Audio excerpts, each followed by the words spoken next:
తెలుగుదేశం కూటమి కూడా ఈ అమ్మ ఒడి కార్యక్రమాన్ని కాపీకొట్టింది. 15,000 రూపాయలు జగన్మోహన్ రెడ్డి గారు ఇస్తున్నాడు.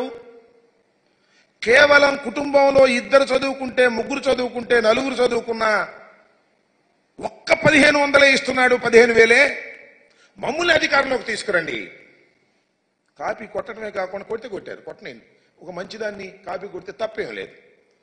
దాన్ని ఇంకొద్దిగా ముందుకు వెళ్ళారు. ముందుకు వెళ్ళి ఇద్దరుంటే 30,000, ముగ్గురుంటే 45,000, నలుగురుంటే 60,000 రూపాయలు మీ ఇంటికి తీసుకొచ్చి ఇచ్చేటటువంటి కార్యక్రమం చేస్తాం. అమ్మఒడి కాదు మాది, తల్లికి వందనం అని పేరు మార్చారు. ప్రజలు అట్రాక్ట్ అయ్యారేమో, పాపం ఓట్లు వేశారు, గెలిపించారు. ఇచ్చిన మాట నిలబెట్టుకోవాల్సిన బాధ్యత ఉందా లేదా చంద్రబాబు నాయుడు గారికి అని అడుగుతా ఉన్నా. ఇచ్చిన మాట నిలబెట్టుకొని శభాష్ అనిపించుకోవాలి కదా. చంద్రబాబు నాయుడు గారు ఎన్నికల్లో తీవ్రంగా ప్రచారం చేసుకున్నారు.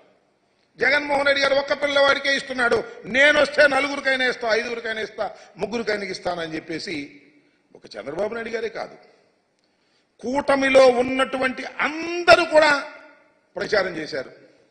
సూపర్ 6 అన్నారు. సూపర్ 6 ఇది ప్రధానమైంది. చూడండి వాళ్ళు ఏ విధంగా ప్రచారం చేశారో ఒక్కసారి. అది వేయ మహాలక్ష్మి అని, మహాశక్తి పథకం అని చెప్పేసి కొద్ది పద్ధతి, మహాశక్తి తల్లికి వందనం పథకం కింద మీ ఇంట్లో ఎంతమంది పిల్లలు చదువుతుంటే వారందరికీ ఒక్కొక్కరికి ఏడాదికి 15,000 రూపాయలు అన్నారు. మళ్ళీ సూపర్ 6 అని వదిలిపెట్టారు. ఆ సూపర్ 6 ఒకసారి సూపర్ 6లో కూడా చాలా ప్రయత్నం చేశారు. సూపర్ 6లో కూడా కొద్ది పెద్దది. సూపర్ 6లో రెండోదే.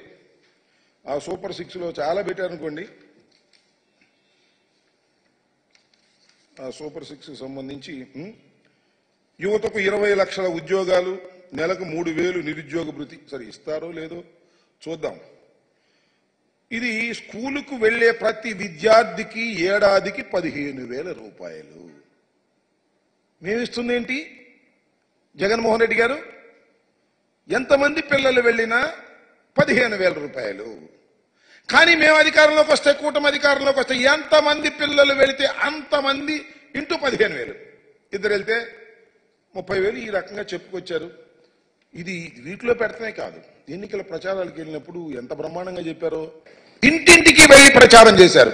శభాష్, తప్పు లేదు. మీరు మేనిఫెస్టోలో పెట్టారు, వాగ్దానం చేశారు, సూపర్ 6లో పెట్టారు, ప్రచారం చేసుకున్నారు, ఓట్లు వేసుకున్నారు, అధికారంలోకి వచ్చారు. ఏం చేయాలి ఇప్పుడు? అమలు చేయాలా లేదా? అమలు చేయాల్సిన బాధ్యత మీకుందా లేదా? రాత్రేనండి GOMS 29 రిలీజ్ చేశారు. అంతేగా GOMS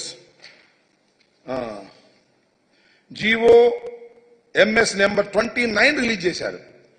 దానిలో ఏమి రాశారో, ఏమి జీవోలో ఇచ్చారో రాష్ట్ర ప్రజానీకం తెలుసుకోవాలని ఈ సందర్భంగా మనవి చేస్తున్నా.